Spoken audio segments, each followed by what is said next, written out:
Mapambano ulionayo leo ndiyo mafanikio yako ya kesho.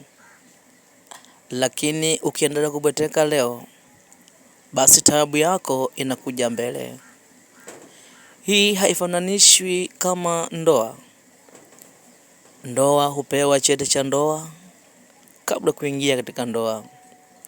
Hii humaanisha kwamba utakapoingia kwenye ndoa, magumu ni mengi lakini yapasa kuyavumilia.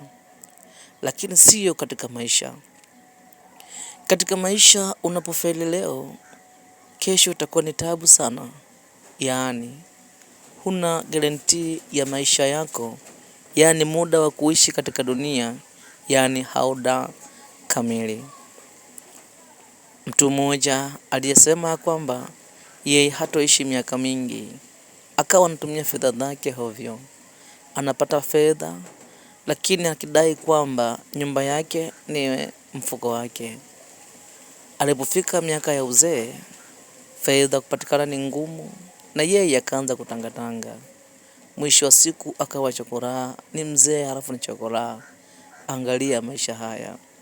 Alitegemea angekufa mapema, lakini Mungu alimweka miaka mingi.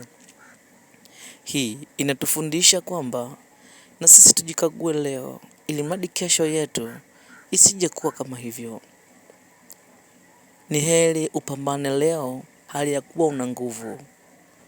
Maana Biblia imeandika inasema fahari ya kijana ni nguvu zake.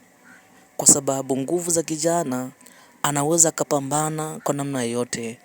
Yaani zege akabeba, kuendesha daladala akaendesha, kukimbizana katika migodi akaenda, na kazi yoyote ngumu kwake maadamu yenye mafanikio kwake akaweza kuifanya. Lakini Biblia ikasema tena fahari ya mzee ni mvi zake, na kichwa chenye mvi ndicho kichwa chenye hekima.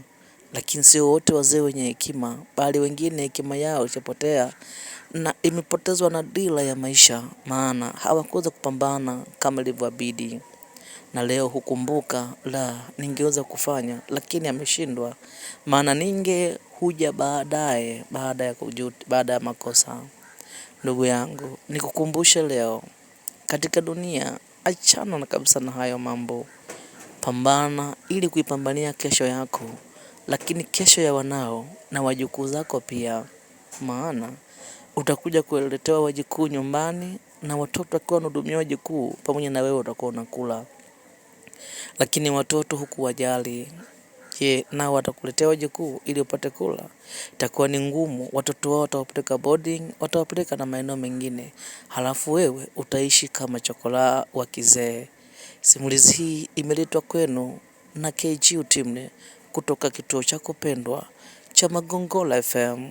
Endelea kufurahi na kusherehesha na kufuatilia Magongola channel. Hii ni Magongola FM.